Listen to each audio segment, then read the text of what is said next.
Ryan Seacrest here. When you have a busy schedule, it's important to maximize your downtime. One of the best ways to do that is by going to ChumbaCasino.com. Chumba Casino has all your favorite social casino games like spin slots, bingo, and solitaire that you can play for free for a chance to redeem some serious prizes.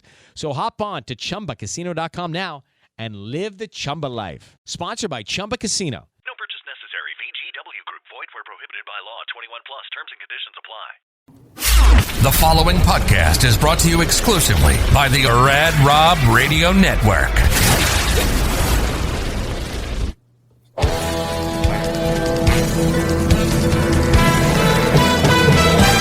Welcome to Straight Up 5 with Johnny Petraglia Jr. This podcast is hard-hitting, in-depth, cutting-edge look into the sport of bowling. You will get unfettered access into the mind of one of the most gifted bowlers of this generation, who just happens to be the son of a living legend. So, without further ado, let's introduce you to the host of the show, Rad Rob Francois, Dr. Ocho, and the incomparable Johnny Petraglia Jr. Hey guys, welcome back to Straight Up 5. I am your host, Rad Rob Francois. I sincerely hope everybody is doing well all around the world, and I thank you for being here. This is episode number 14. You're probably wondering where we were last week. Well, I had COVID-19, and thankfully I'm still here. My throat actually started to hurt again. I'm starting to feel like shit again, so I might not be out of the woods yet. And another member of our team, of our esteemed panel, is going through the same thing right now. So thoughts and prayers go out to Johnny Petraglia Jr. Hopefully he survives COVID-19 this time and is here for hopefully a long time. What's going on, JP? Good to see you, buddy. Good to see you as well, sir. I was actually feeling under the weather last week when you were too, and finally caught up to me about a couple days ago. I was getting ready to go into work yesterday morning, and the last time I went to the store, I bought 3 COVID tests. I felt like I was going to fuck the first one up. And I took, right before I was leaving for my office at 7 a.m., I said, you know what, there's 50 people in that office. Let me take this real quick. And it was like clear as day, blue line and a red line. So that means you're pregnant, actually. You screwed up the test. You were right. You really screwed it up. And why did I get skipped again? You didn't get skipped. I just didn't introduce you yet. You did. We go in this order. You go, you, me, him. And you're fucking doing it again. And now fucking JP's pregnant? Are you shitting me? You're throwing this shit on me now? It's been a rough week. Yeah, no shit. Apparently, man. But yeah, so now I'm isolated for 10 days, so I have to make the best of it. And honestly, the worst part of it for me is just like... How do you feel, JP? Hot and cold. You know, if I'm under a blanket, like if my whole body's under a blanket and my left arm is out, my whole body is sweating profusely, but my left arm feels like it's in a blast chiller. Who's talking? That would be our special guest this week. His name is Matt Anderson. Matt, good to have you here. Johnny said you were coming on. Glad to be here. Yeah, I'm excited to have you here. We're going to take a deep dive into your personal history and your career in bowling and talk about your brother who has his own path as well. But yeah, it's good to have you here, buddy. Thank you. I've been wanting to tell my story for a while now, so it'll be fun. Right on. And as you heard before, the golden pipes of the one and only, the recently. I was going last. Really? This is fucking bullshit. Well, I mean, you always tell me you're the star of the show, so I just figured you're the headliner. Then set me up, man. You set me up second because you have to start with your Rad Rob show. And then do your whole thank you and all around the world and how good we are in Brazil and all that noise. Actually, we're number 12 in Brazil right now, so that's pretty awesome. You know, and you're throwing out numbers. It's 14th week. We missed the 13th week. It was week 14. You got 19. I'm Ocho. What are all these fucking numbers, dude? By the way, Johnny, you really only need like 6 to 8 days and you should be okay. I don't think the 10-day rule applies. Yeah. Yeah, I feel already 10 times better today than I did yesterday. I've always fought off viruses pretty well. This is the first time I've really been like reliant on mixing, going back and forth from Advil to Tylenol, taking some cough medicine. But, you know, there's really like no blockage. There's nothing really going on. I know I sound nasally, but all in all, this is a great test.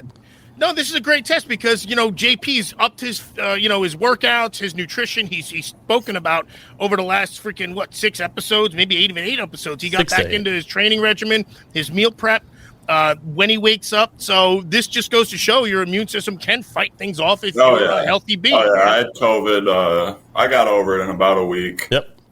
Yeah. Yep. Yeah. Thanksgiving. Yeah, well, yeah, no so kidding. Far, I haven't. I think COVID's afraid of me because with all the STDs I got, I think COVID's like, I'm staying away from Ocho. Yeah, they don't want to catch. It doesn't want to catch what you have. Our whole family. It might mutate. No, it might. Our whole family had COVID last Christmas, so it just figures it rolls around during the fucking holiday season again. I think it's here to stay, man. I really do. There's nothing we can really do about it. I mean. It's true. Yeah. That's crazy. Not just gonna go away. COVID. The very next. Speaking of I gave it to my daughter, and it not going away. I was talking to my mom and dad about it today because I'm going to be I'll admit this. I don't give a shit. I'm not vaccinated, so not either. God bless you. So here's what's up: is out here we still have to wear masks everywhere, right? Oh, but like me and Rochelle have tickets to the Raiders. We can't go see a Raiders game because we're not vaxxed. It's horrible, man. But we can go see a concert in the same arena. Yeah. So then my mom says, first off, in New Jersey, you don't even have to fucking wear a mask anywhere. New York, too, now. But you can't eat at a restaurant in New York unless you're vaccinated. But you don't have to wear a mask there. See what I'm getting at with all this shit? They make it up because it's hypocrisy all over. Nothing's consistent, so it still scares me. Yeah. Well, typically our first segment is Petraglia Unplugged, but since we have a special guest, it's going to be all about him in his first segment. Matt, how did you first meet JP Jr.? Are you from the West Coast? Because obviously Johnny is not. First time I met JP was actually in Vegas, but my first memory of seeing JP was at the 2009 what was it, JP? You bowled it. May have been the World Series in Detroit. Yeah.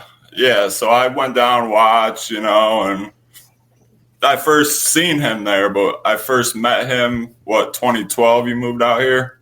Yeah, that's right. Oh my God. So going on 10 years now. Wow, was that tournament I coached you at, JP? I was your life coach, I think. That was the one me out there.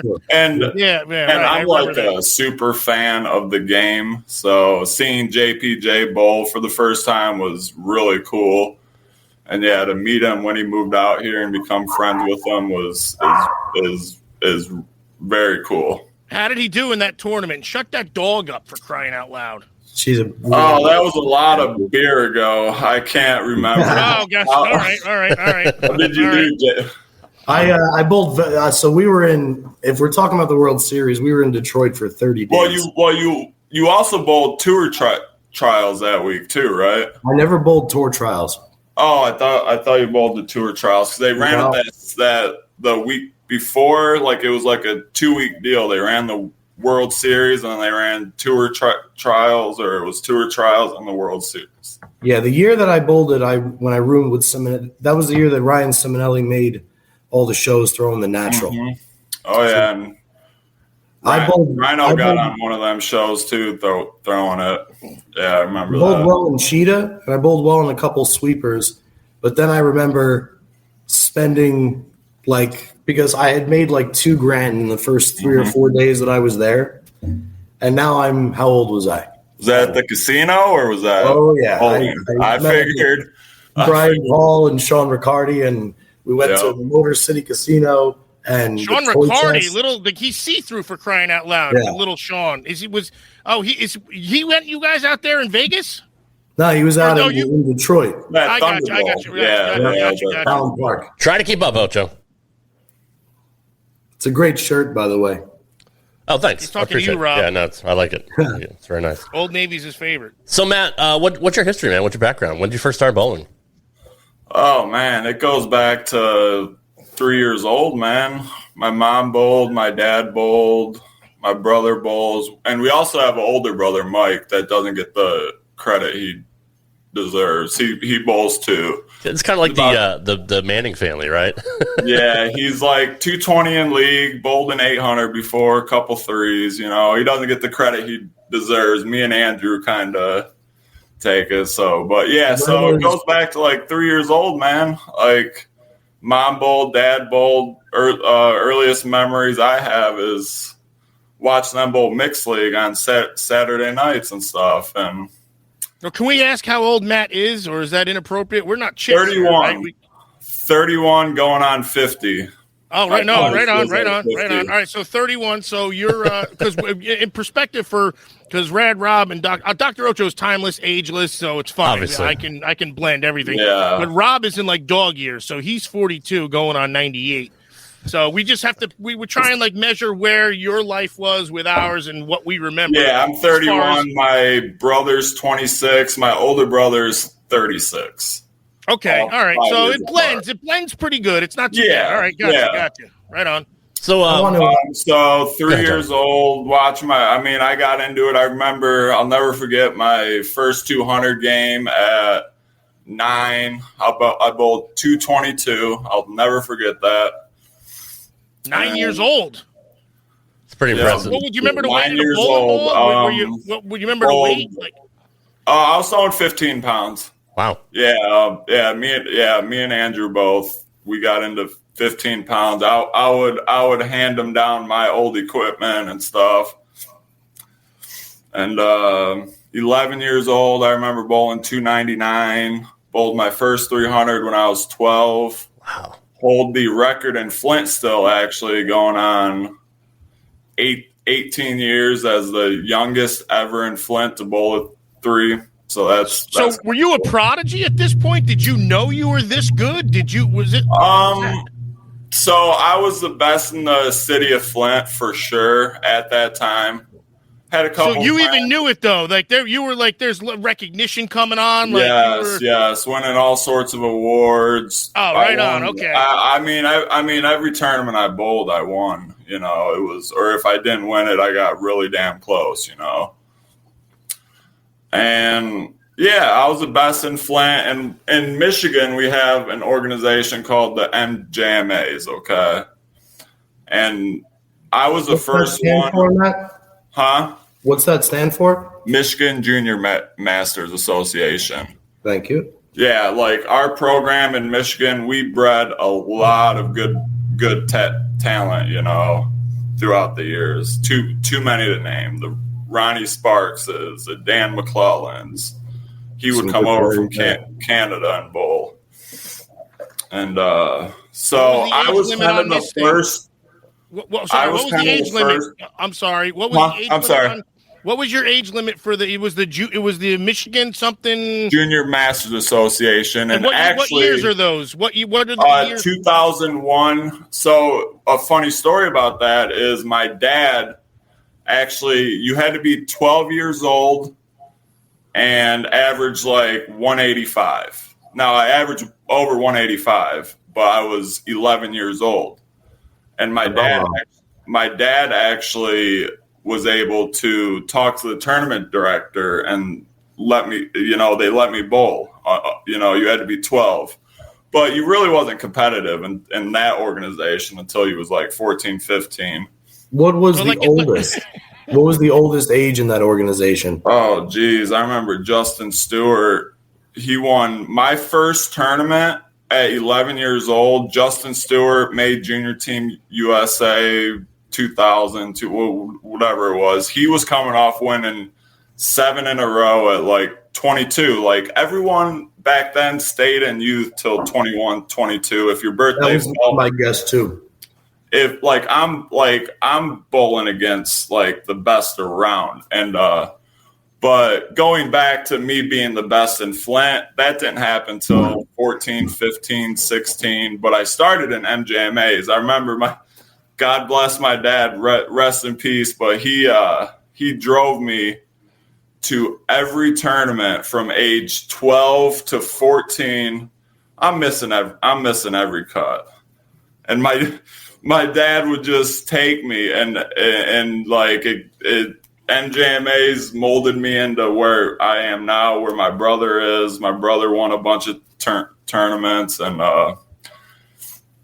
so being the best in Flint, it was about. But I was one of the first ones to come out of Flint to bowl MJMA, so I kind of set the ground to like leave Flint, and it was fun. A lot of great friends I made, and it was. Matt, do you remember what ball you used when you shot 300 when you were 12? Game. The black Game. Oh, my God.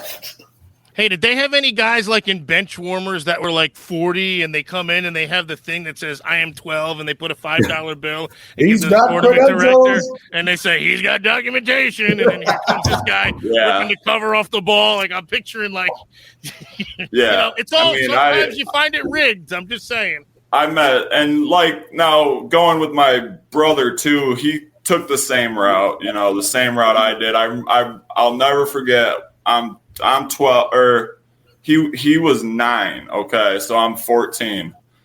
My dad picks us up. My brother would always go watch. He was throwing 10-pound balls. I remember he had a 10-pound power groove. He wasn't competitive at that point.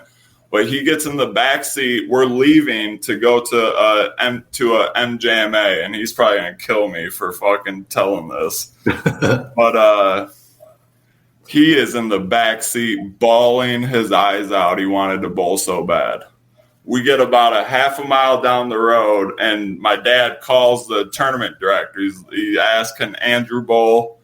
And he let him bowl. And so my brother started at 9 in MJMAs. So, wow. I'll never forget that. We're about a half a mile down the road, and he's bawling his eyes out. He wanted to bowl so bad. That's good stuff. Just going over your resume, it's pretty impressive. You've had over 40 300s, at least 15 800s, one regional title. You're the 2021 Bowlers Journal double titles winner with Darren Tang. Yes. You won the 2011. I'm just going to interject there and say that's a pretty impressive one. Next to my regional, just because the regional is a longer format, the Bowler Journal title, to beat pretty much every great bowler in the country came through that tournament, and to win that tournament, that's my most bets. And bowled it multiple times too. Yeah. And I'm just now coming into my own too, so the best is yet to come, and I'm excited to see where it goes. What are your plans? I mean, do you want to be a full-time member of the tour? What do you want to do? I'm not too sure yet, because my profession is dealing cards. I deal for the WSOP, the WPT. Oh, nice. We got to talk about that one day. Yeah. I'm a big poker fan. Yeah. So the last 10 years I've been I travel around the country. I travel 8 months a year to deal cards, 6 months a year to deal cards. On the other 6 months, I'm bowling. What a dick. He's got 2 talents, man. This is yeah. And I've probably seen you for years on ESPN. I just didn't even know. On TV a few times, yeah. But that's what's always held me back from pursuing bowling. But as far as the future, right now, I couldn't join the tour because it would screw up our nationals team, and I get to cherry pick all the best bowlers at the Bowlers Journal. Yeah. So is it worth it right now? Is it worth it to do it that way? Or because I know it's hard to win on tour. You could go on tour extremely and make hard. $3,000, and now you just wasted $100,000 that you would have made dealing cards. I kind of took a weird path. I made some big changes in my game with my brother last summer, and it honestly sent me over the top. So is he part your coach or something? Because you always mention your brother. You're always saying, like, I got to give it up to him, and he doesn't get the accolades he deserves. Was he? No, that was my older brother. Oh, okay. So this is your younger. No, gotcha. Andrew's my best friend, man. We grew up doing this. Like, we're gonna do this forever, But I made some big changes in my game last summer, and I had a career year this year. And I never had any interest in the tour, mainly because I didn't think I was good enough yet. And you got to be curious now, though. I am curious. And after Nationals, we're bowling in May. I may join because I finally got banned from the TAT, which I always said. JP can attest to that. He knows what I'm talking about. You know what that is, Johnny. Let everybody know what that is. What is that? The TAT, it's amateur tournament. I mean, handicap division, senior. There's senior division, 35 and under division. You bowl all week, 3-game squads, make the cut each day, and then the finals are on Sunday, and it's eliminator format. So it's a crapshoot. So make second, third round every year. I haven't been able to win. You got to win the tournament like 8 times to win it. You got to qualify, and then you got to win individual. Then how did you get banned? Over again. I won a regional 2 months ago. Oh, you didn't do something bad. You just are you don't qualify for. Oh, there's extreme rules that keep good bowlers out of that. Yeah, they want to make sure that the entries stay high for the event. Gotcha. So they limit the. So you don't want to lose a bunch of. And I don't want people to think I'm bashing the TAT by any means. I mean, I love the TAT. Jamie, what he has going on is very good. But I mean, I'm finally banned. Sense of the greater good, they keep the pinnacle of the sport for the greater good of the tournament. It is super successful, and I'm a good bowler now that I'm banned. You know what I mean? Yeah. I mean, that's an achievement. It's humbling to get kicked out of the team. Yes, that's like a which is the most fucked up thing ever. It's fucked up to say that, but it's the truth. It's like an achievement being unlocked. Yeah. Yes. So going forward off that, I'm finally banned from the TAT, and I always said when that day came, I would give some PBA shots a try.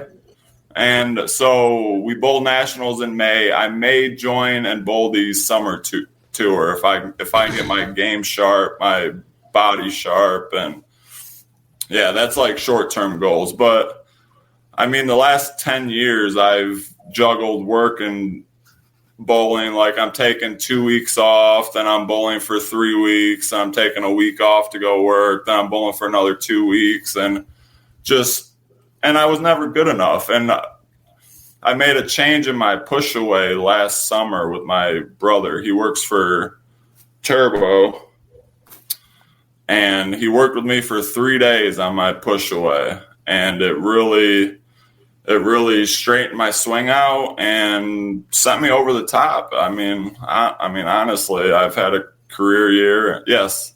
What'd you do? Like, what were you doing, and what did you change? Like, what was? Tell me. What was the problem? Yes.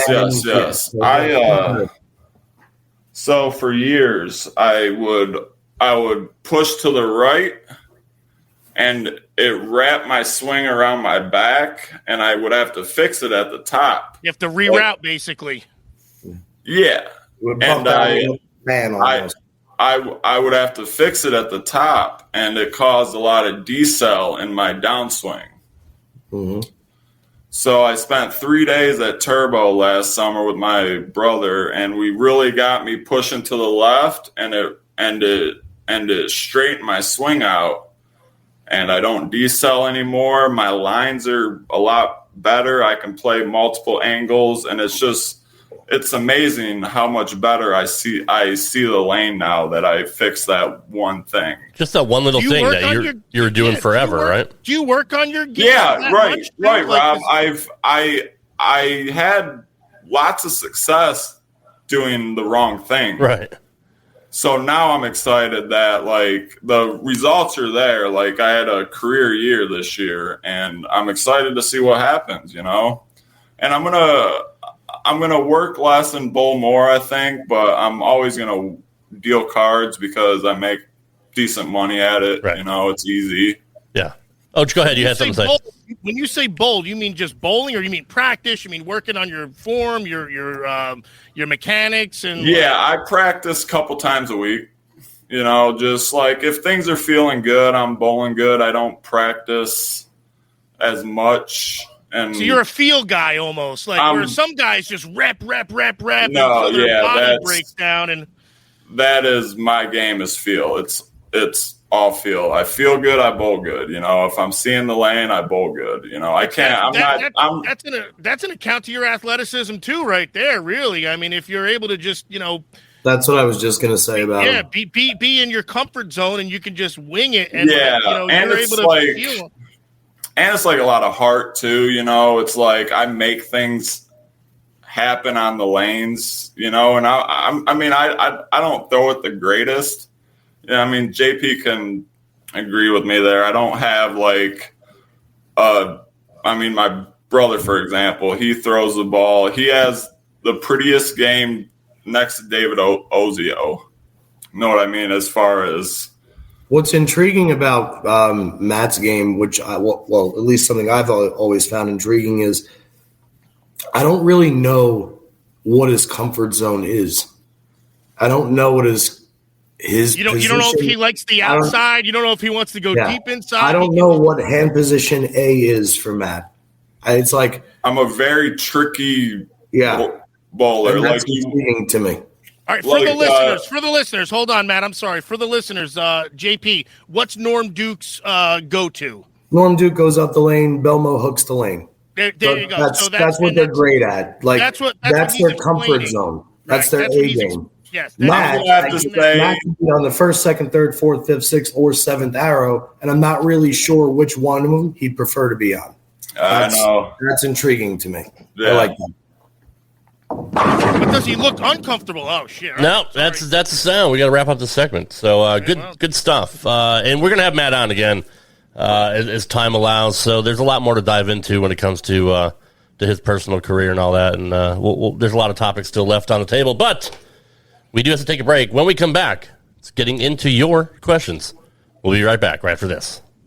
Step into the world of power, loyalty, and luck. I'm going to make him an offer he can't refuse. With family, cannolis, and spins mean everything. Now, you want to get mixed up in the family business. Introducing The Godfather at ChumbaCasino.com. Test your luck in the shadowy world of The Godfather slot. Someday, I will call upon you to do a service for me. Play The Godfather now at ChumbaCasino.com. Welcome to the family. No purchase necessary. VGW Group. Void where prohibited by law. 21 plus. Terms and conditions apply. Welcome back to Straight Up 5. Welcome to Johnny's Pro Shop. This is the place to learn from one of the best. Johnny Jr. will answer any questions you may have about all things bowling. So come in, feel free to look around, and JP Jr. will help you improve your game.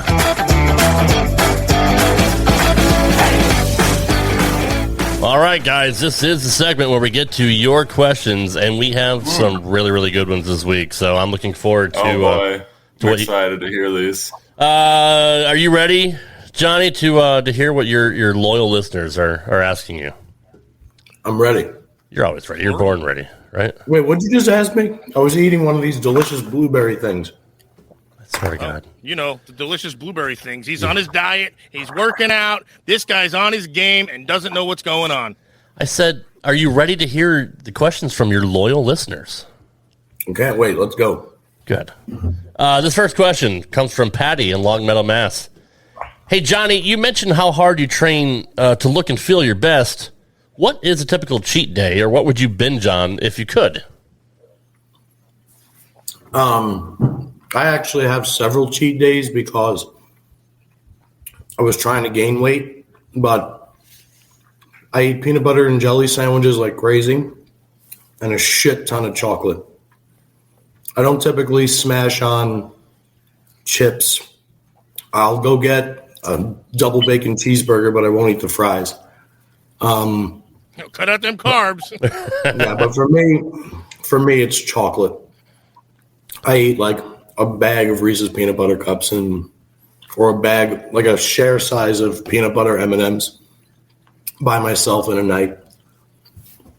So But I eat so healthy, though, that even when I eat that junk, it doesn't really affect me. And even if I do it on a daily basis, it's weird.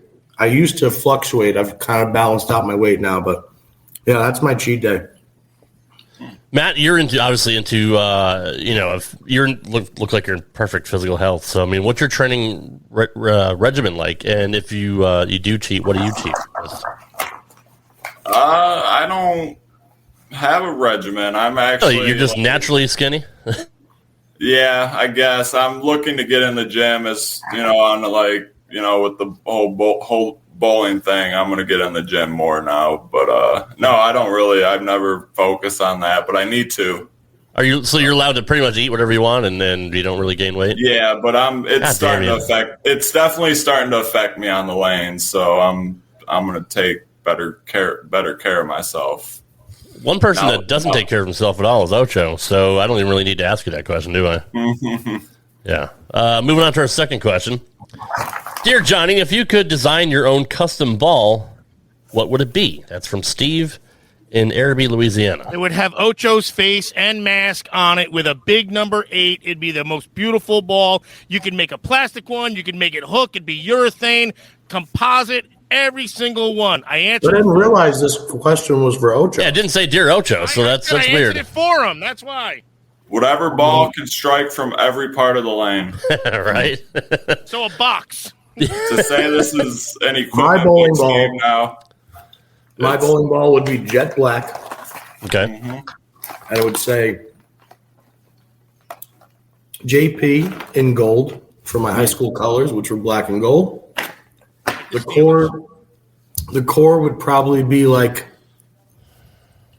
whatever was in the C System Versamax. Oh, yes, yeah, you're exactly, yeah. And I'd put like a Teal Rhino Pro cover on it.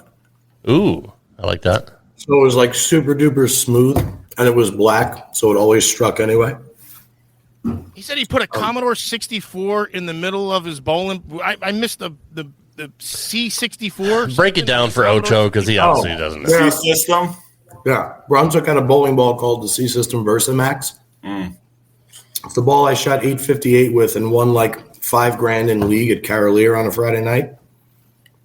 And it was my favorite ball of all time because I was a kid and I never had that much money at one time. So whatever core was inside that bowling ball, that would be the core I would put into my bowling ball.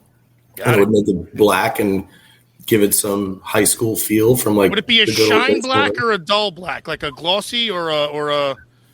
Nowadays, it would kind of be like in the middle. It would be like I don't know, not dull, but not. You should do a black and white cookie style. Is what you should do, like half black, half white.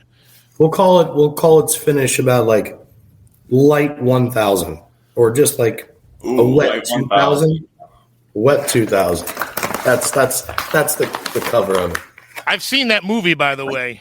I love that movie. Oh, you saw that one, eh?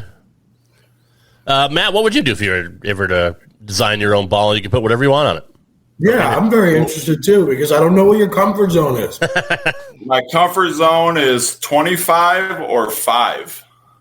Fuck, that doesn't help me. Straight up 5. Yeah, so honestly, I mean, when urethane came out, it really changed my game, and so it would. I'd have to say a urethane ball I can stay in as long as I wanted to. Probably black, and yeah, I mean, it's just my favorite ball I've ever thrown. Honestly, it really changed my game, and that has a lot to do with I couldn't play up the lane with my swing the way it was, and I started throwing that. Well, matter of fact, go back to that, Matt. So you were a hooker, obviously. No, yeah, he wasn't hooking. JP knows. Yeah, you're hooking goes the back lanes. to the way I learned how to bowl and doing the wrong thing. My swing going behind my back. It always forced me so far left. So you're facing right as you're letting the ball go. So you have no choice but to slow and hook. And so the first urethane I ever threw was a burgundy hammer. I remember it was 16 pounds, probably 2016. is when I really started to learn how to throw it. Then the Black Hammer came out. That might have been 2015. Black Hammer came out 2016, and it really changed my success rate, changed the way I look at lanes. Not only me, but everybody. Like, you watch on the PBA. For you, Matt, it keeps you in play a little more? It keeps me in play. So for example, patterns 36 feet with a reactive ball, I'm bowling 170 every time. And I started throwing these, and I turned that 170 into 240. And it really changed. For all of our viewers listening to what we're talking about right now, refer to a couple previous episodes where we have this exact discussion, and now you're hearing it from a PBA champion. This is the whole point of why we talk about this. I was scared to death to bowl on short. And for the listeners, Matt, so you'd have to stand further left to like hang it out to hit the dry. So it comes back, or with the old way. The common way to attack a short pattern back in, I was learning how to bowl 2001 to 2009, 10. The common way to attack a short pattern was throw a big ball, sanded up the lane, 5-6, 3-4. Right. Yep. And with the way my swing was, my ball speed, I was decelling at the bottom. I just couldn't do that. And it cost me a lot of pins in a lot of events. Were you afraid of it going in the gutter too much, or were you afraid of it? I just couldn't throw it up the lane. You were behind the ball, basically. I got you. It was hitting high, hitting across, or I got you. Now, what's funny about that is I actually won a sweeper on Friday, throwing a bonus solid going through the arrows at 4.5. Straight up. Yeah. JP, you know that sweeper, that sweeper at Gold Coast on Friday. Yeah, you like that ball too. Yeah, the bonus solid. So just to show you, like, I could never play up the lane with the dog ball or any ball really, and I just won a sweeper on Friday. Just to kind of show you my progression where I'm going to. It's funny you mentioned once your thing came out, I'm thinking your thing came out. Your thing came out in the 70s. But I know what you mean. I'm just new school. Right. Yeah, I just thought that was funny. It's like I threw the original Black Hammer. You weren't even born yet. Came out, and I got it in 2016, and we're like, wait, I'm saying the relaunch. We get it, though. Yeah. We get it. And it really changed the way you bowl. Yeah. It goes to show, Matt, it's not just you either. It's the way the game evolved, too, with how powerful these bowling balls are. And now these guys are hitting it so good that they can't control it in the shorter patterns because they need something that will walk a little longer and stay a little flat. Yeah, what it does is it reads the front of the lane so fast that no matter if it's bad off of your hand, it's the direction stops so fast and it locks up and arcs. So you're able to get away with a little more as long as your feet's in the right spot. You're able to get away with a little miss right or miss left or miss with your hand. You know what I mean? So there's a lot less skid, I guess, with this than there would be with the resin. And with the resin balls, they like you said, the skid. I mean, your misses are so much farther down lane. It causes the big by the time forward. it grabs, it's so far out of play. It's 18 degrees off. Exactly. We dummy it down for the people. Like Johnny said, the resin balls store the energy, and then they just have such an aggressive hook or snap. Whereas the urethane balls start hooking at your ankle, and it's forward facing downhill towards the pins. Yeah. So I pay attention. 300 at the Bowler's Journal this summer, and probably only 7 or 8 of them were any good. The other 4 I got away with just some misses that I would never get away with a reactive ball. It just makes bowling easier, like easy. Like I said, I was turning 170 games into 240s. It's not house shot easy. It's easy for guys who know what they're doing. Easy for guys who know what they're doing. Is what Matt's trying to say. Yes. Don't think you're going to go grab a urethane ball at your local house shop. Oh, no. You have to you have to know what you're doing. But at a certain level, you can go into any bowling alley on any lane condition in any state with a urethane ball, and the urethane ball do pretty much the exact same. Play the same area, basically. Yeah, it hooks you're always so fast and arcs. Like it's what angle of going up the lane you want the arc at. If it's from 12, if it's from 8, if it's from 6, if it's from 4, it's just what angle you want that little straight arc. Let's be real. No amateur league bowler is going to use a urethane because they want to look good and hook the ball. And that's something not only me but any professional bowler would say is there needs to be more teaching of how to throw them. Because thank you. I've been saying this since week 1. Thank you. Yeah. Make it a sport. Make it athletic. Stop making because urethane's here to stay, man. It's made a lot of careers. It's made bowling easier, games 1, 2, and 3 in a block, and urethane's here to stay, man. And oh yeah, Junior, not only for me, but it turned a lot of people from bowling 170s to 240s, game 1 of a 6-game block or game 1 of an 8-game block. So now you're plus 40 instead of minus 30.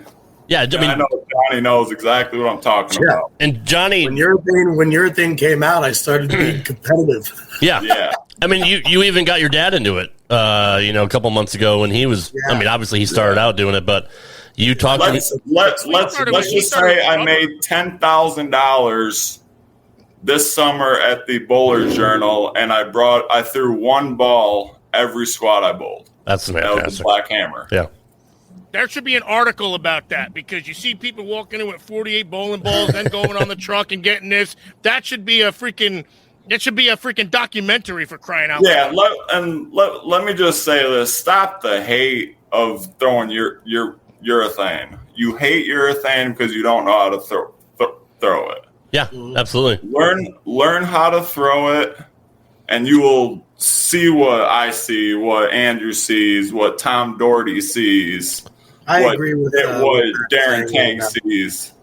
It's very ignorant of people to follow the tribe in the respect that urethane is the reason they suck. It's like, no, dude. Yeah, and that's another topic. Urethane does not destroy the lane. It changes it in just a different way. Exactly. I always hear people saying, I'm following so-and-so throwing a purple hammer or a pitch black, and the lane's terrible. The lane's trash. It's not trash. You just have to adjust to that pair a certain way. Mm-hmm. A different way. You're not moving left, your moves are right. Yeah. And it's bringing, everything toward. I mean, it's. Dare I ask? What the difference between the urethane, what it does, and then we'll get on to the next question. I know we got to move on, so. But what the difference? So you're throwing urethane. What does it do to it picks up the oil rather than drags it? Maybe is that what you're saying? Well, it changes the lanes 2 different ways. It burns a hole in the front of the lane and drags the oil down. Okay, and then what would a resin ball do? Or does it not matter because you're standing further left? The resin ball would dry up the entire line. If that kind of makes sense. I got you. Okay. Right. Urethane ball is it's basically burning a hole in the front of the lane. The heads are going to die out, but there's going to be a hang area. If a reactive ball hits that hole, it's hooking immediately.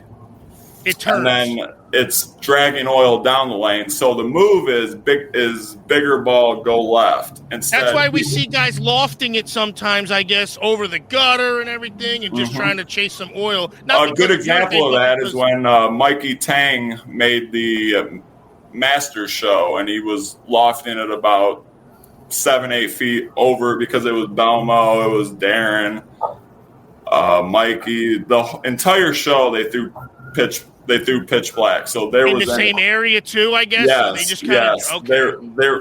There's a big hole in the front of the lane, and Mikey bowled a pretty good game. He lost, but he was lofting it about 5 feet over that spot. And the real shame of it is, even if you watch on TV, no spectator, like just some guy channel flipping who wants to watch. Nobody knows that. They're going to understand why this guy's. Maybe it'll make a headline or something like that. But like, hey, check this guy out flipping the ball. Yeah, and that's one of the issues in bowling. And we talked about this as far as commentary. JP talked about it a couple shows ago about explaining it. But still, you to have a chemistry degree to figure out the oil pattern does kind of suck. But it's this is the interesting part, and this is hopefully the stuff that we'll give for this this show. Yeah. Let's continue that in our third segment, because I have follow-up questions as well. We'll make urethane one of the topics. So our final question comes from Jasper in Butte, Montana. Hi, Johnny. In your experience, and I know it's a completely different game now, without naming names, who would you say are the better bowlers? Your dad's generation and the bowlers of the 80s and 90s, or the newer generation? And take the previous generation on the same lanes as we have today, with the same equipment, in their primes, and vice versa. Thank you. I have a follow up too. That's so funny. The last of that question, take the same. So, take say Voss and the previous generation on today's lanes with today's equipment in their prime, and then take the new bowlers of today in their prime with the old equipment and the old style lanes. What do you think, Johnny? That's a tough question, isn't it? Yeah. It's a good one though. I got to go with the Voss generation, simply because they bowled more games. Okay. And they've already stood the test of time to me.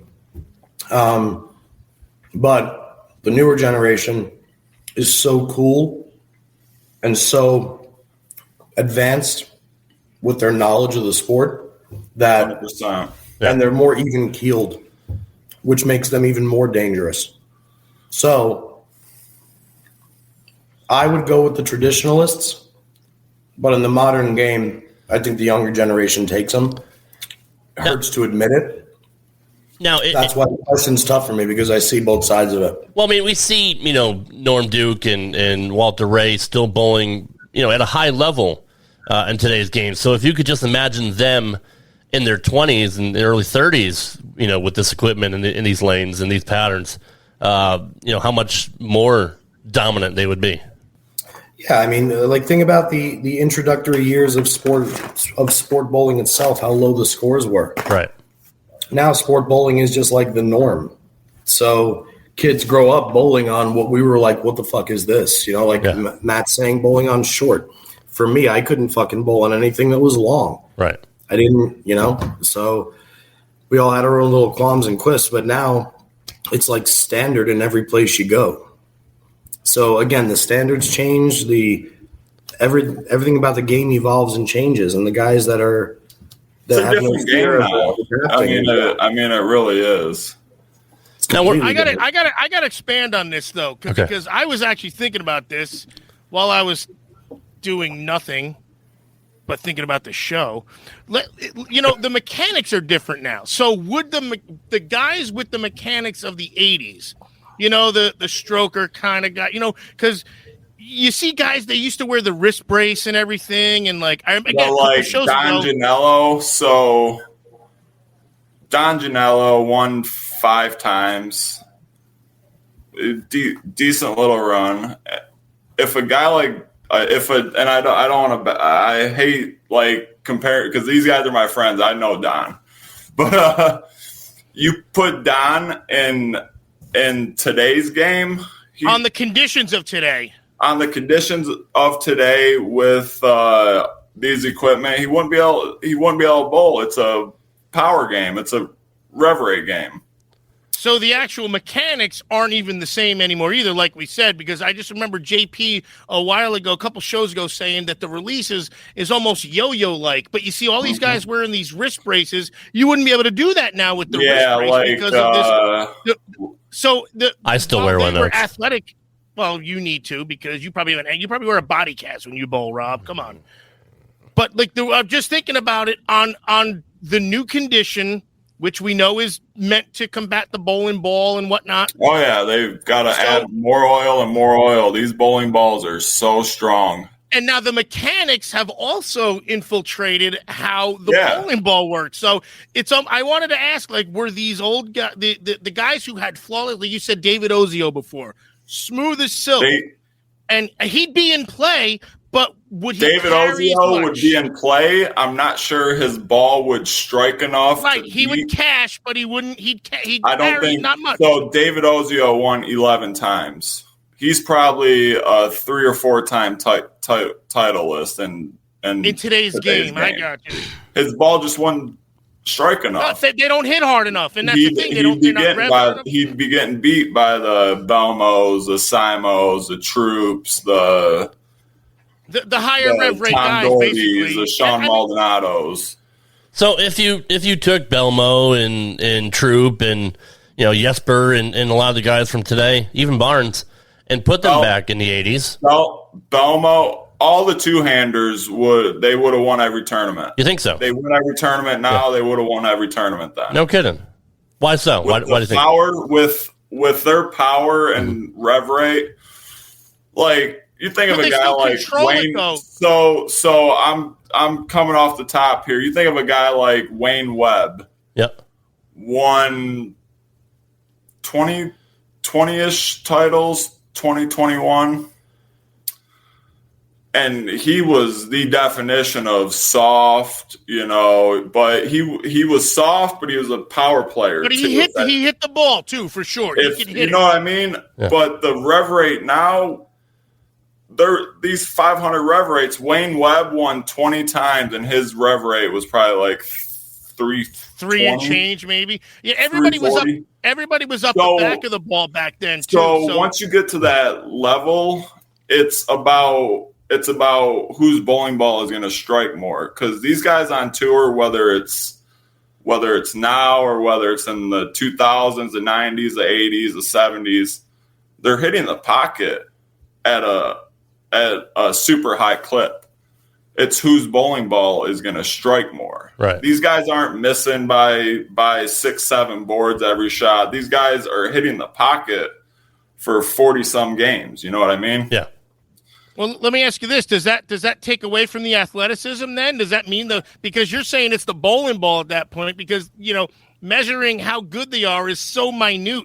It's literally the bowling ball that's that last little catalyst to see who wins, basically. So the two people I like to refer to is Mark Roth and Robert Smith. Yeah. And the second cranker. Mark Roth changed the game from late 70s to through the 80s and 90s with the power. Then Robert Smith changed the game again with even more power. Yep. He was the one guy that wanted to take his hand out of the ball, basically, because he overpowered everything. Yeah. And how would he do on this pattern now? So just going back to this generation in the 80s, the 70s, the 90s, all that, with 500 rev rates, the two-handers would be juggling shows and titles. That's interesting. I mean, two different schools of thought between you and Johnny, but both of you make perfect sense. We're going to take a break. Well, who was the better generation?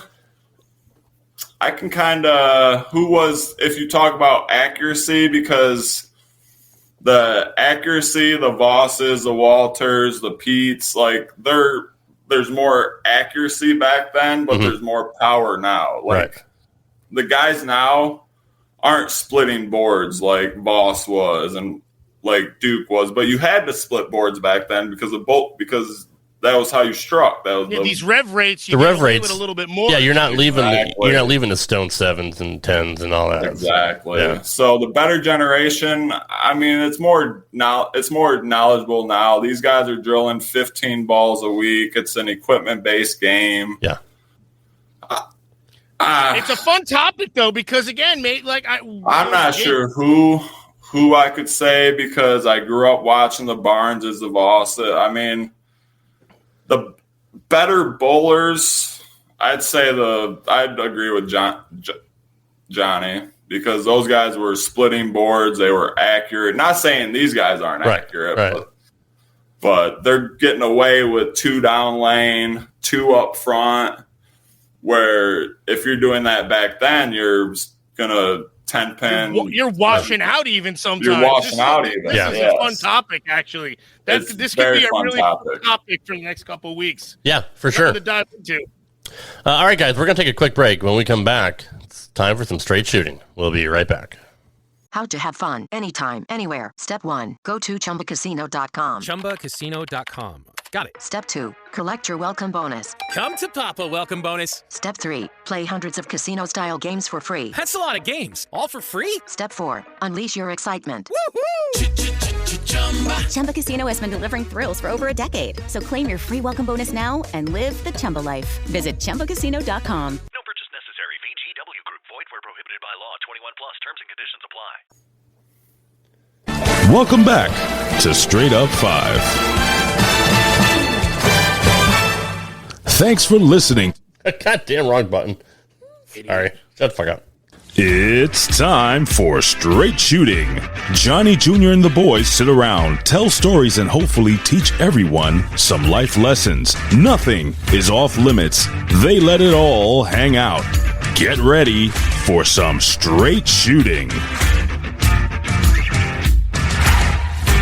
All right, guys, I'm going to start with Matt. I really want to get back into this topic of urethane. I do have a question. Sure.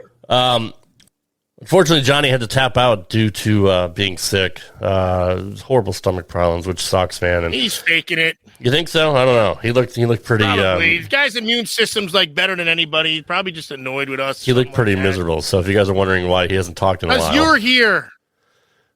You run the show, Ouch. I walk the show.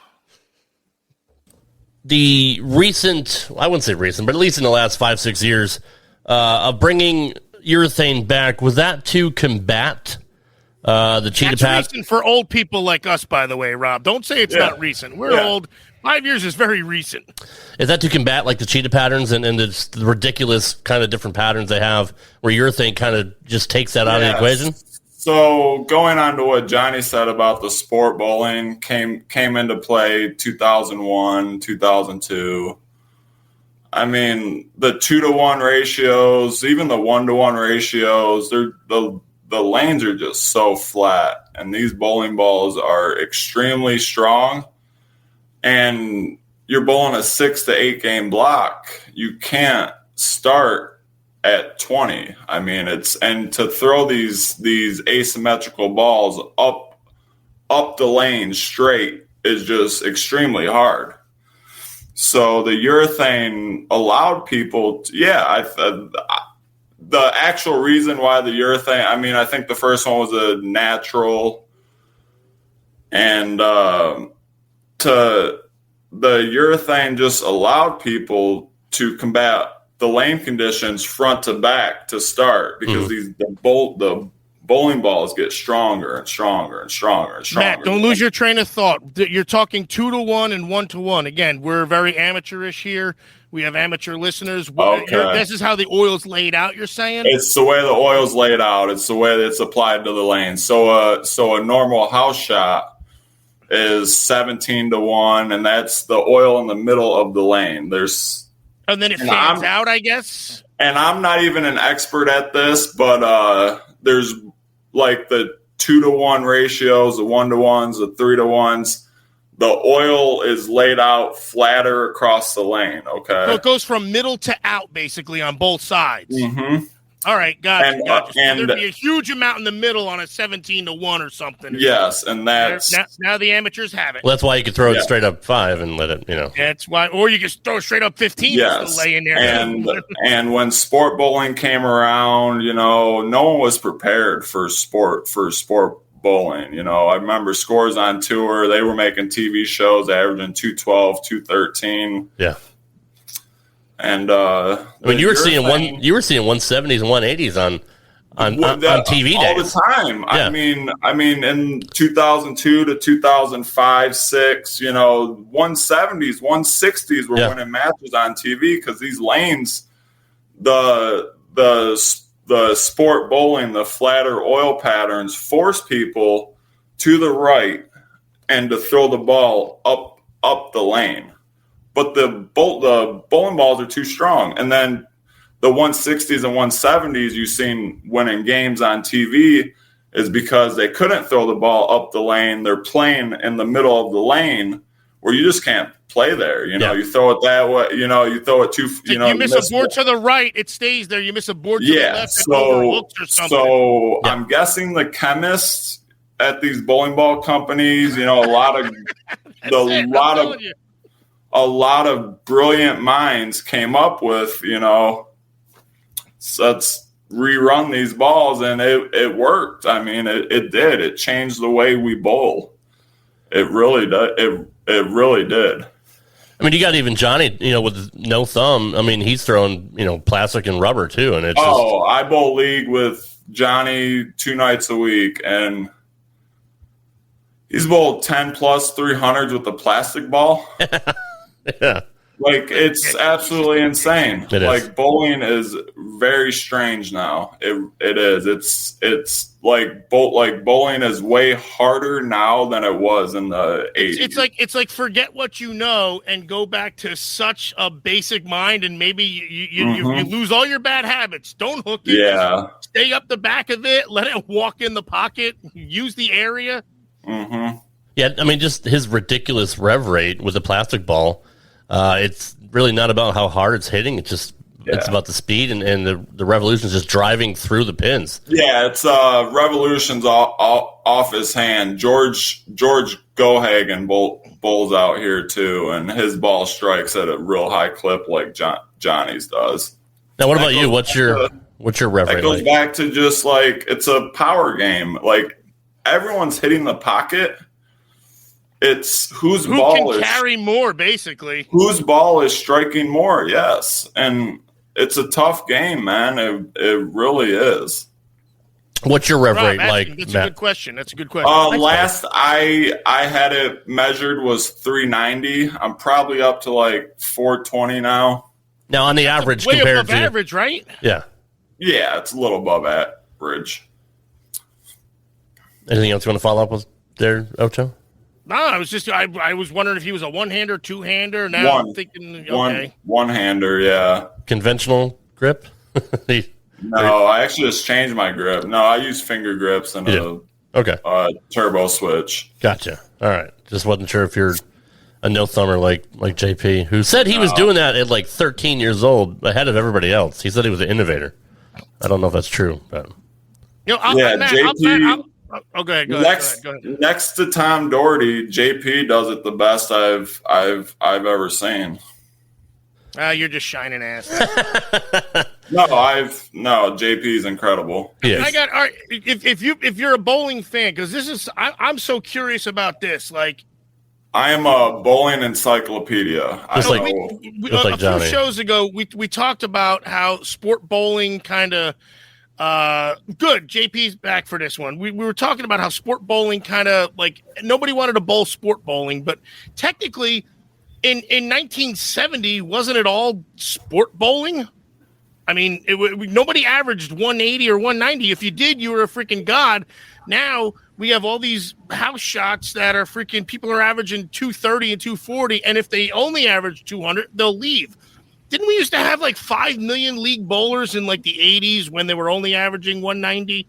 That's the part I don't get. Like, why do we cater to the only little freaking umbrella that we have? Like, what if we blanketed it all, made the goddamn thing harder, even on league, and started from scratch? Or would all the proprietors go out of business? I don't know. If you make a regular Friday night league sport, is that what you're saying? I don't even know if it's sport, but make it how it look. It was hard to average 190 and 200 back in 1970 and 80, regardless of what league you were on. Yeah, JP can probably touch on this one. I mean, the house shot changed everything. Yeah. Go ahead, Johnny. Okay. No sound. Oh. He said he's got to tap out. He said it's just right there, so never mind. He's not feeling good. He's out. Yeah, he's not feeling good. All right. All right, well. Well, you want to count Matt in then or something? Matt, do you want to answer this at all or no? Yeah. So, all right, well, we'll have a little pause and then. Yeah. Okay. 3, 2, 1. Ask the question. Yeah, go ahead, Matt. If you wanna answer that, I don't know. I feel like it was always hard. Why it's so easy now for? So it goes back to the bowling balls. I mean, throwing the U-dots and the bleeders and just plastic balls. It's about hitting power. And I mean, I truly believe no matter what, the lane conditions evolve with the bowling balls. And the reason why it was a good average in 1975 was 205 is the hitting power of the bowling ball. And not the lanes, you're saying. It's the not bowling the ball. lanes. Okay. Yes. All right. Yes. And just there was a lot of technology. The technology evolved. The lane patterns evolved. The bowlers got better, more power, and scores have just keep going up and up and up and up and up. And as far as proprietors putting out a harder pattern for their leagues, it would kill bowling because not.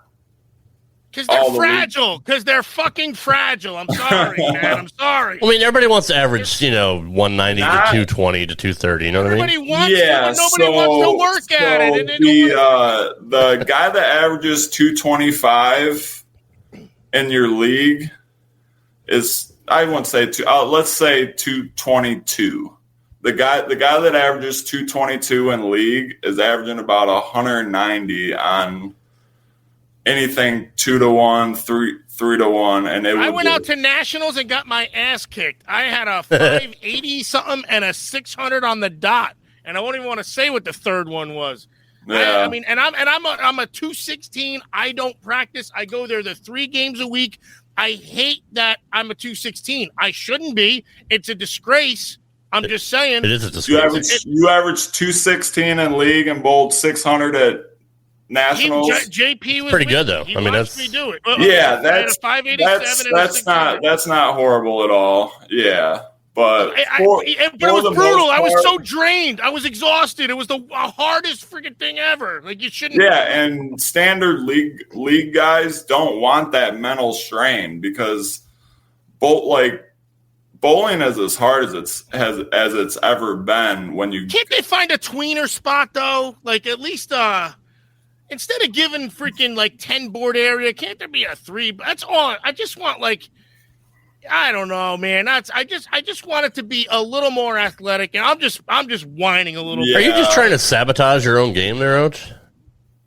No, because I think if it was a little tighter, I'd probably be at 205 or 200, and everybody else would fall down to the freaking earth.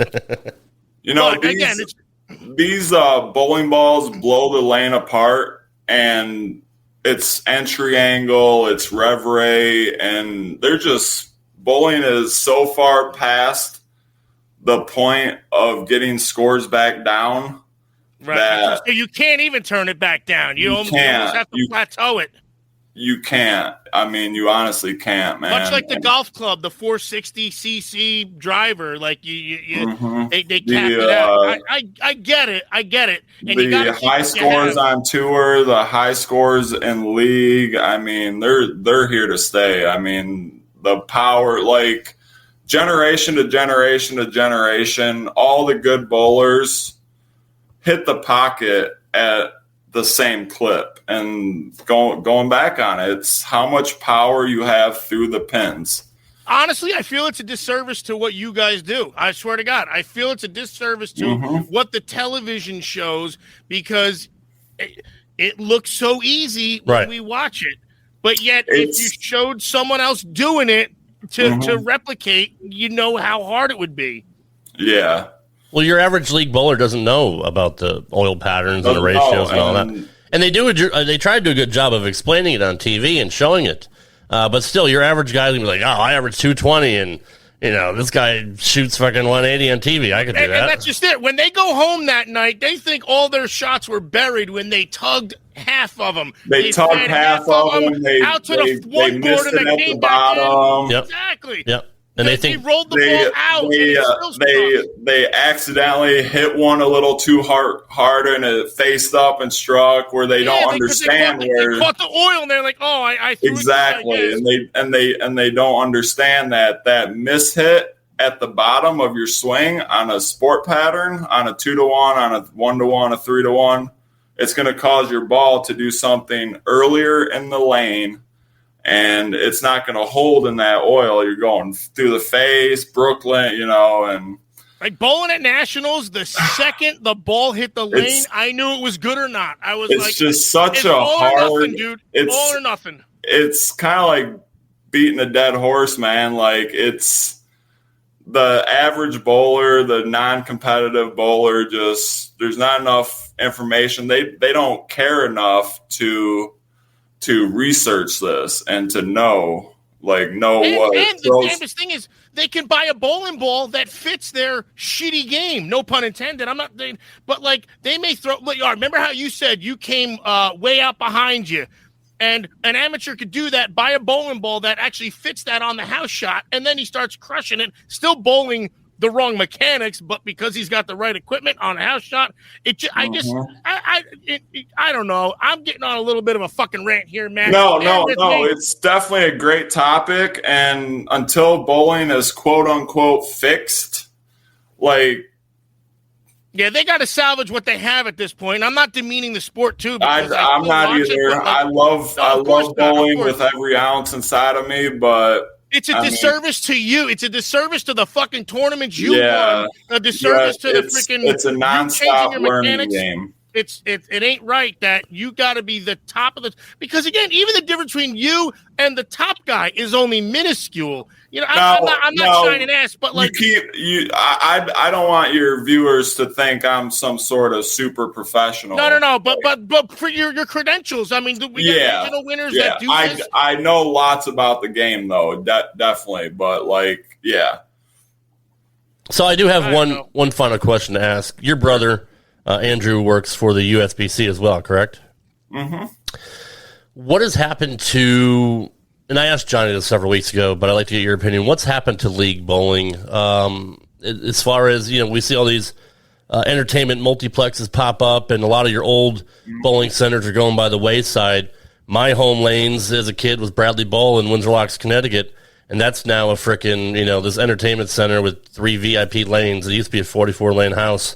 And it just, the tour came there every year back in the 60s, 70s, 80s, and 90s. Yeah. It's sad to see it, but has the USBC tried to ever just kind of stoke the fire again? Because you got to think about it, you need the next crop of young bowlers to get into the PBA. The first thing, I have this conversation with a lot of my friends, and the first thing that comes to mind is how expensive it is to bowl. Right. Yeah, that's true. Especially per game and the equipment, for sure. Yeah, the economy. As far as league bowlers declining, what are we at? Like 3 million this year or something? Or yeah, I think close to that. It's expensive. Bowling balls are $220, and most people that bowl league are probably 180, 190, 200, and you need multiple bowling balls. Right. And you have 3 kids, whatever you pay in bills, I don't know. Bowling is super expensive, and year after year, the economy getting worse and worse and worse, and there's no reward to bowl league. You're spending $25 a week, whatever, and you're losing money if you win league, or if you get second or third in the league, you're losing money.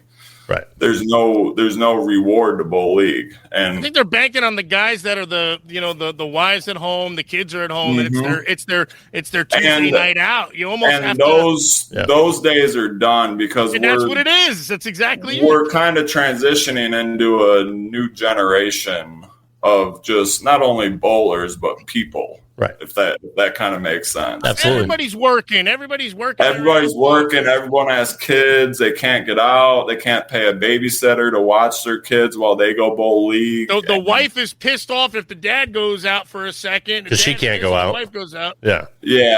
And honestly, I pray for the future of this game, but we just have to see where it takes us, man. Like, it's getting really expensive to bowl. I struggle, making it make sense to go bowl this tournament or go bowl that tournament, just because it's so expensive. Cost effective, sure. I get that. And then if they start losing participants, then the prize fund goes down, and then all of a sudden the tournament's gone, and then there's no sponsor. Oh man, we've had multiple events just fold year after year after year after year.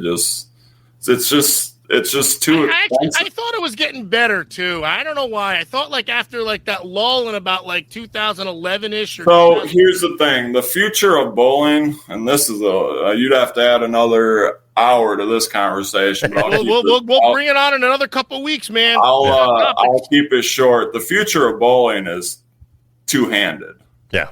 JP just said that, or Johnny Sr. just said that on our show freaking 4 weeks ago. Yeah, there's going to be, in 7-8 years, the tour is dominated by two-handers as it is, with a few one-handed guys that can pop in for a show here or there, a title here or there. The Chris Prathers, the EJ.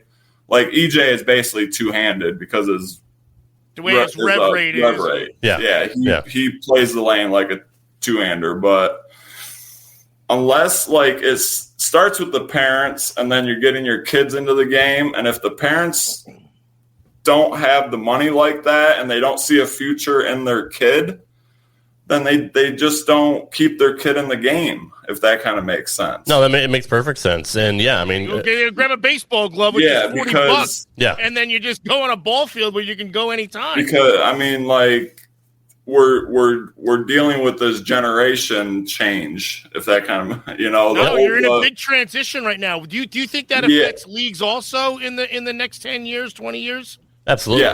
Yes. I pray I'm not right, but I see a steady decline, man. It's very sad. But so Belmo ruined bowling. Let's just say the manufacturers, right? Do you put the onus on the manufacturers for charging too much?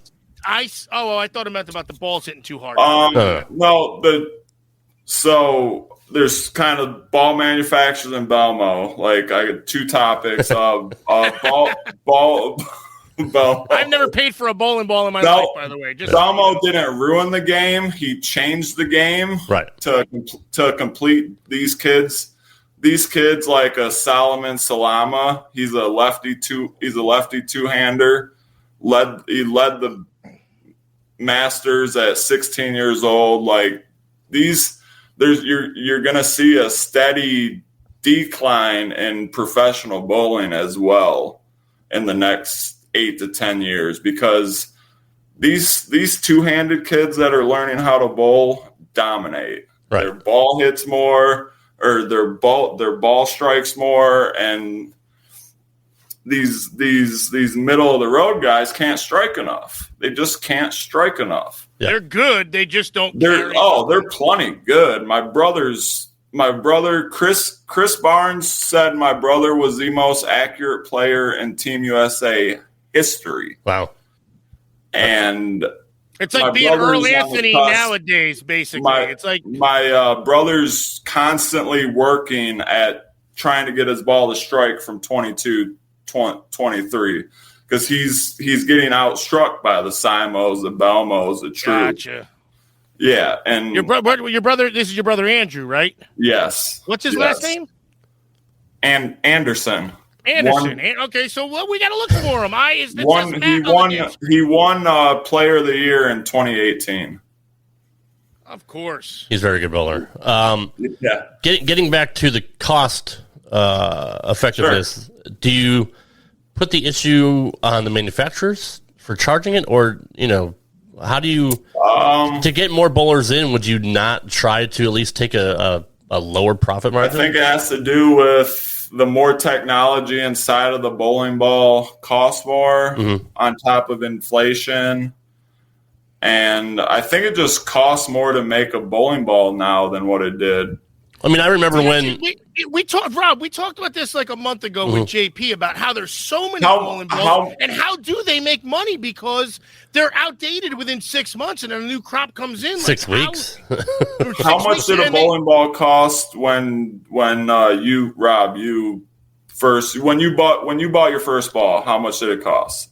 Hammer. God, No, your green. What was it? What was your green something? I don't remember the early stuff, but I remember when the first resin stuff came out. I bought a Forest Green Quantum, and that was $205, and that's back in 1994. Well, not too much different then. Yeah, I mean, so it's been expensive but you only for a bought while. one bowling ball in you only needed one ball. Yeah, and then you used it for 5 years. Yeah, like even how many bowling balls do you take the league?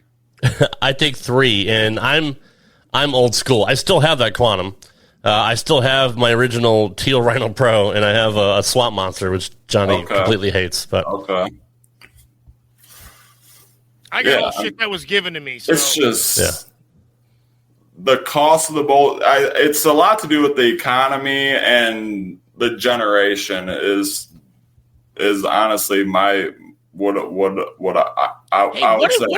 we started a new bocce league? Like, how about this? On Straight Up 5, we start a new bocce ball league, and we keep the balls at a minimum. We get this freaking, all of a sudden we'll be global, worldwide. Everybody knows Ocho. Nobody knows Rad Rob. Everybody knows Matt Anderson and his brother Andrew. They know Johnny Petraglia Jr. So people are starting to know Rad Rob. I say we do it. Bocce ball, Straight Up 5. We'll call it Straight Up the Pauline, because that's what the little ball's called. I've never played it. Yeah, I mean it's just the game we play now, man. It's a different game. It's an equipment-based game, and you almost have to take what's given to you. You have to take what's given to you, really. At this point. I mean, we as bowlers have no control over the conditions. The bowling balls being produced, it's like the government, urethane being produced, like people got like JP said, Simonelli made every show in 2011 with a natural, and that was kind of the start of the urethane can make the lanes easier. You know what I mean? And you got to take what's given to you, and this is what we have to work with, and you just got to adapt or die. And unfortunately, a lot of the old school guys are upset with the urethane craze, the high scores, and even the guys like 45 to 55 are quitting bowling, man. Yeah, Rob, they're quitting bowling, and then the kids aren't getting into it now because it's too expensive for the parents. Yeah. That's where I was just going to say, because again, there's always a new generation, and we're dealing with an extreme. We're losing the new generation. We're losing the new generation. We really are, and the tour in 10 years will have 40 entries, and there'll be 30 of them will be two-handed. Yeah. And there'll be a $5,000 prize fund. I'm kidding. Well, I don't mean it like that. Who knows? Yeah, who knows? I mean, these guys were rock stars in the 70s I'm very and 80s, blessed that I thought growing up, I was going to be a professional, and I kind of went on a poker dealing route. I seen the money was pretty good, and I balanced the two. It's a good option to have, though, Matt. I mean, because you have the talent, obviously, not to lose money because you have your fail-safe, but you know what you're getting into. But it's consistent, right? The game is really sticky right now, man, and the future is very interesting. It's going to be very interesting, and then not next year, the year next two, but we got a 15-year run basically that we'll see where this shit goes. Exactly. Basically. Yeah. Exactly. All right, guys, that sound means it's time to wrap up the show. Right. Very, very good conversation tonight. I was very, I learned a lot. Every time we do this show, whether it's Johnny or our new friend Matt, just a wealth. Shut up, Ouch. just a wealth of information. And I'm privileged to be here to sit under the learning tree from you guys. Even Ocho at times. I mean, you do have some value. I break out the freaking smart shit. That's the problem. I break out the physics, the chemistry, all the freaking nuances that I don't even know about. Well, I mean, you're the generalized doctor, so. Damn right. Yeah. And I see the light bulb on your head go on, and I see the gears start to mesh, and I see the smoke coming out of your headphones, and you get upset at me. I know what's going on here. Matt, are you on social media? Where can people find you? I am on social media, Facebook, Instagram, Twitter, but I don't use Instagram or Twitter much. God damn it, Matt. Get on Twitter and do your shit. Beat Bowlers somebody. just don't like using Twitter. I don't know what is it. I'm on Facebook a lot. Yeah, I'm definitely on Facebook. Send me a Give everybody friend request. your But we're gonna follow. I'm gonna follow you on Twitter right now, even though you don't. You have a Twitter account? Yeah. Do you know your handle? JP doesn't have one, so it's what is it about bowlers and Twitter? They don't like it. Why do you guys hate Twitter? It's the best freaking social media ever. We gotta get JP on TikTok as well. You would have showed your freaking trophy that you won at the freaking the Michigan regional? State. Yeah, that was or whatever. I'm definitely excited. My future is definitely up in the air now that I've gotten better, and I'm only getting better. So I'm excited to see what I can do. I mean, as far as professional bowling, maybe it's up to you to start drawing the crowd again, man. Be a personality. That's right. You don't have to freaking do the whole crotch gimmick shit, but just check this shit out, man. Some guy, thought he was going to win, and I won. Don't do anything. I mean, but give all your plugs. Let's hear every place you're at. You're on Instagram. You're on Twitter. You're on Facebook. You're just, what are you, Matt Anderson on Facebook? Matthew Anderson. Matthew Anderson. All right. I am at the Big Wheel 007 on Twitter. All right. And at MJ Anderson 300 on Instagram. Great. Even though he doesn't use it, everybody give him a follow and blow up his notifications. Ocho, what's your Twitter handle? I don't know. He is at the Dr. Ocho on Twitter. I always have to do the heavy lifting for this guy. And Johnny is only on Facebook. I still got to get him an account going. Ocho is now following Matthew Anderson, the Big Wheel 007. Got it. The James Bond of bowling. Got it. That is going to reroute this damn sport. I'll make sure to tweet. I followed you back. And his last tweet was only in 2014. So he's going to get back on that soon, folks, right here on Straight Up 5. Got to promote. Got to promote yourself, brother. Now's actually a pretty good time if you want to follow me. I may get in the mix a little more. There you go. Bowl some tour stuff. I'm bowling the Masters in March, and No, let's follow him. We'll put it on. It's all about self-promotion nowadays, man. You got to get out there. I got a lot of work to do on my game still. I'm getting better, but follow my brother. He is a special kid, man. And do you know his Twitter handle or no? Do we do that? I'm not exactly sure, but some brother all you viewers out there, all you Andrew Anderson fans, look for another Player of the Year run here in the next year or two. Hopefully so. It's going to be special. He's healthy again. He went through some injuries. It's going to be very cool to follow him again. And it's going to be cool to follow your journey as well. We will keep checking back with you every couple of weeks and see how you're doing. Yeah, if you ever want to talk bowling, and I'm always ready to go. I want to talk poker, too, because I got a lot of stories. Poker. Yeah, absolutely. Yes. All right, guys, I hope you enjoyed this show. We'll be back next week. Same place, same time. Same Ocho channel, same Ocho time. Right here on Straight Up 5. Thanks for listening to Straight Up 5. If you would like to send your questions into Johnny Jr., send us an email at straightup5@gmail.com. That's straight up FIVE@gmail.com. We'll see you next time for another edition of Straight Up 5 right here on the Rad Rob Radio Network. How to have fun anytime, anywhere. Step 1. Go to ChumbaCasino.com. ChumbaCasino.com. Got it. Step 2, collect your welcome bonus. Come to Papa welcome bonus. Step 3, play hundreds of casino-style games for free. That's a lot of games. All for free? Step 4, unleash your excitement. Chumba Casino has been delivering thrills for over a decade. So claim your free welcome bonus now and live the Chumba life. Visit ChumbaCasino.com.